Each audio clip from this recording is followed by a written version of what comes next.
What kind of killer leaves bodies in the same place for years, yet remains invisible? What kind of investigation finds remains, but not answers? On a quiet stretch of Long Island Beach, investigators discovered something they never expected. Not one victim, not two, but a pattern. And once you see it, you can't unsee what doesn't add up. The public was told this case was complicated. Families were told progress was coming. But behind closed doors, doubts were already forming, because this wasn't just about missing women. It was about silence, delay, and decisions that changed everything. And years later, one arrest would promise closure, while quietly reopening every unanswered question. Why Gilgo Beach? A narrow strip of sand between wealth and isolation, close enough to New York City to disappear fast, remote enough to hide secrets for years. Investigators later admitted something disturbing. They had driven past this area countless times, never realizing bodies were waiting just feet away from the road.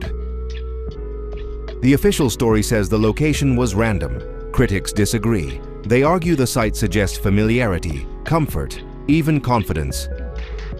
Someone who knew response times, someone who understood jurisdiction gaps, and someone who believed correctly that no one was really looking. Until one search changed the narrative forever. The discovery wasn't supposed to happen. Police were searching for one missing woman, Shannon Gilbert. What they found instead exposed something far bigger, remains wrapped carefully, placed deliberately, and spaced apart. Each discovery raised a question investigators couldn't answer publicly. How long had this been happening without anyone noticing? Officials described the finds as shocking. But critics pointed out the warning signs were already there. Missing escorts, similar phone behavior, similar last movements. The search expanded, yet explanations narrowed, and with every new set of remains, the pressure increased, not just to solve the case, but to control the narrative. The official narrative formed quickly. A serial killer, a specific victim type, a clean profile. But privately, investigators disagreed. Some believed there were multiple offenders, others questioned timelines. Yet those debates never reached the public. Instead, the case stalled, while families waited and evidence aged. Media coverage simplified what police could not explain. One monster, one pattern, one solution. But experts noted inconsistencies in victim handling and disposal methods. Different restraints, different locations, different behaviors. The public saw clarity. Behind the scenes, the investigation was fractured and quietly politicized. In 2023, everything changed. Rex Heuermann was arrested. The headlines declared resolution. Authorities spoke with confidence they never showed before. But beneath the announcement was an uncomfortable truth. Only some cases were linked. Many victims remained officially unconnected. And the evidence raised as many questions as it answered. Supporters called it justice delayed. Critics called it narrative control. Why now? Why this suspect?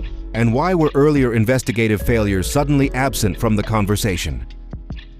As Heuermann's face filled screens nationwide, families asked a quieter question. Was this the end, or just the safest stopping point?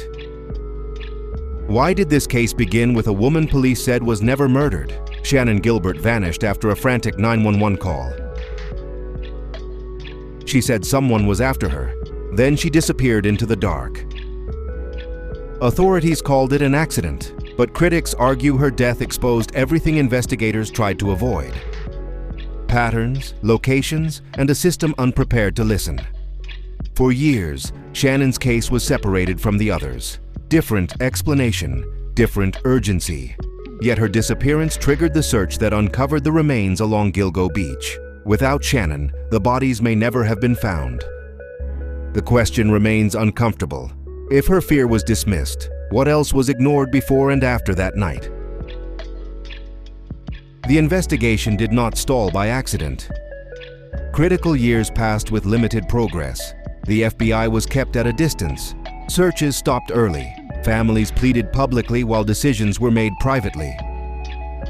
Critics say this wasn't incompetence, it was control. Control over information, jurisdiction, and narrative, even as evidence sat untouched and leads went cold. Official explanations focused on complexity, but internal timelines raised concern. Phones pinged, witnesses spoke, patterns formed, yet coordination failed repeatedly. The longer the case dragged on, the harder it became to admit mistakes.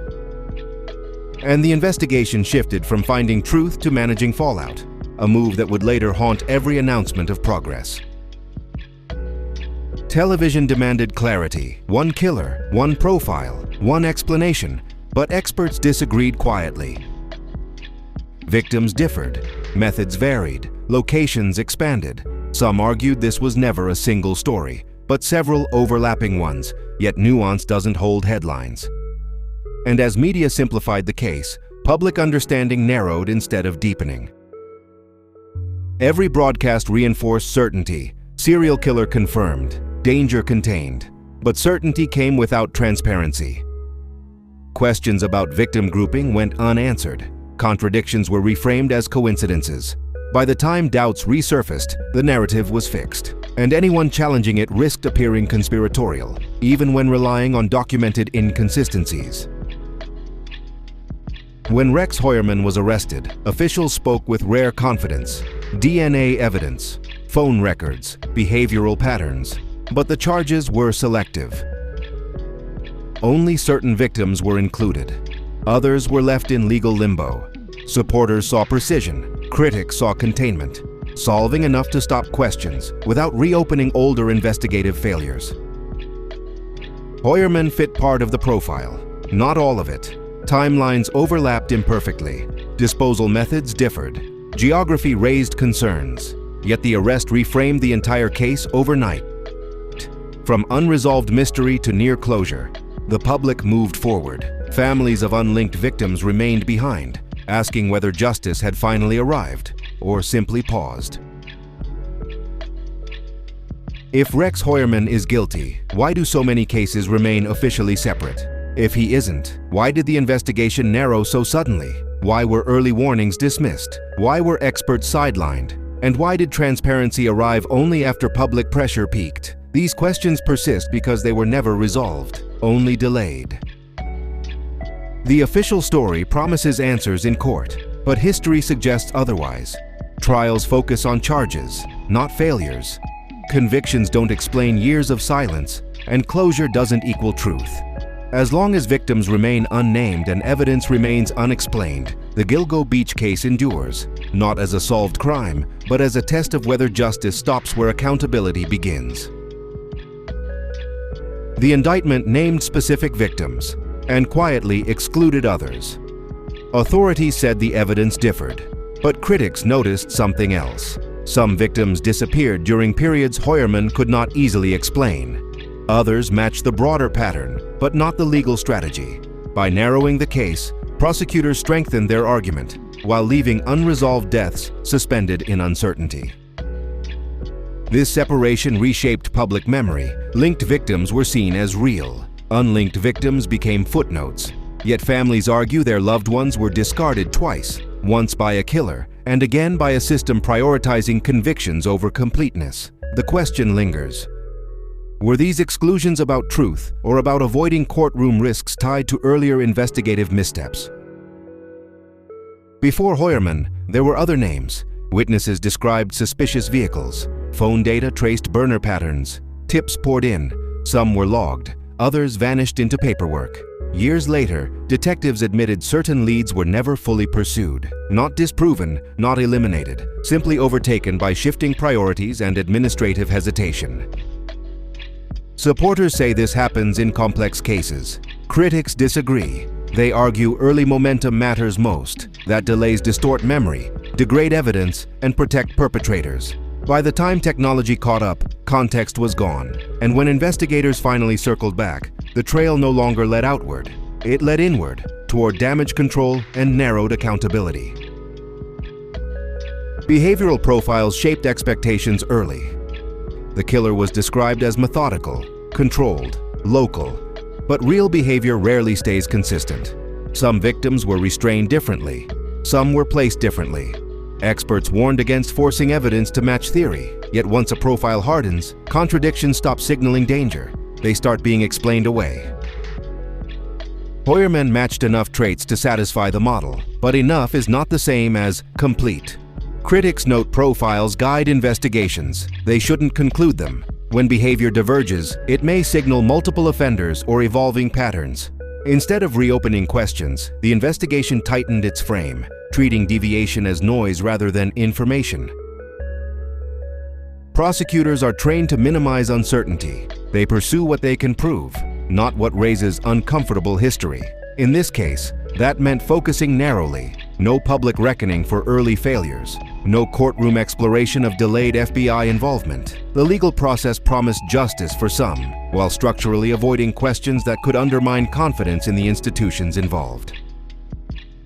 Trials are not investigations. They are controlled narratives. Evidence enters selectively. Context disappears. Even a conviction would answer only what was asked, not what was avoided. For families seeking truth beyond guilt, the courtroom may close doors rather than open them, and once a verdict arrives, momentum for deeper review historically collapses. This case endures because resolution feels partial, because answers arrived late, because silence shaped outcomes as much as action. Every declaration of closure highlights something left unexplained. Every solved charge casts a shadow on unsolved ones. The Gilgo Beach murders persist not just as crimes, but as a mirror reflecting how truth can be delayed, redirected, and selectively revealed.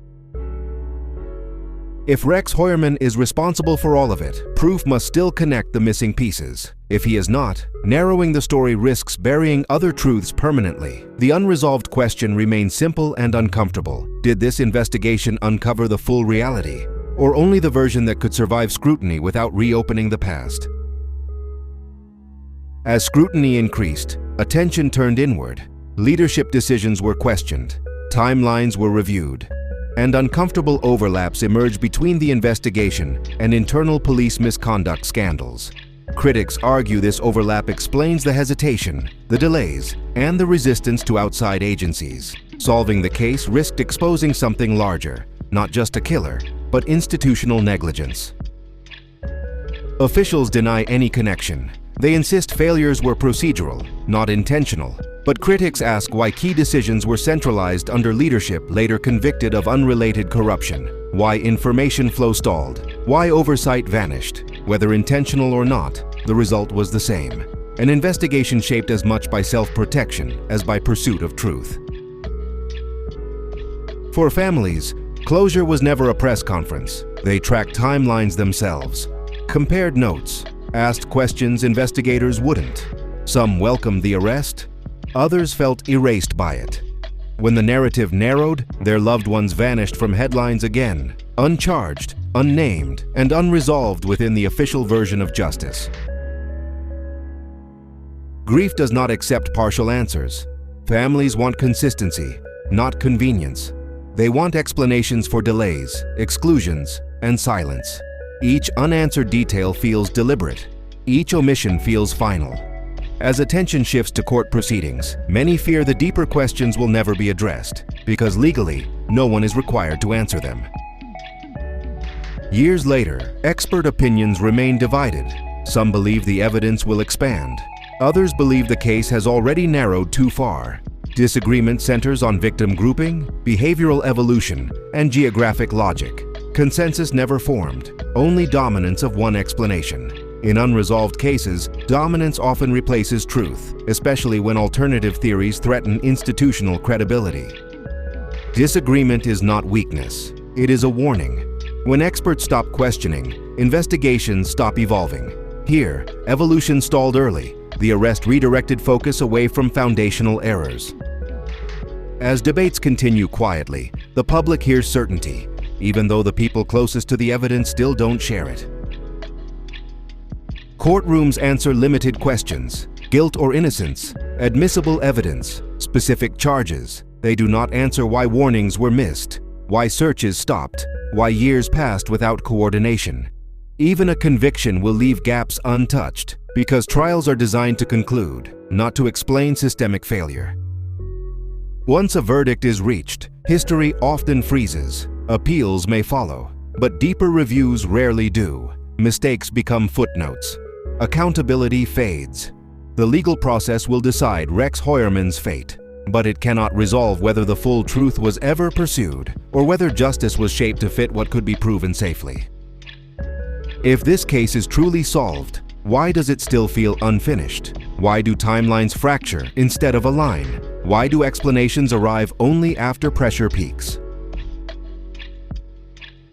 The Gilgo Beach murders resist closure because closure requires trust, and trust depends on transparency that arrived too late, too selectively, and only after public patience collapsed.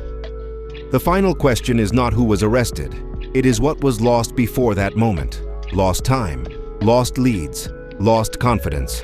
If the investigation had been different from the beginning, would the truth look the same today? Until that question is answered, this story remains open, regardless of verdicts.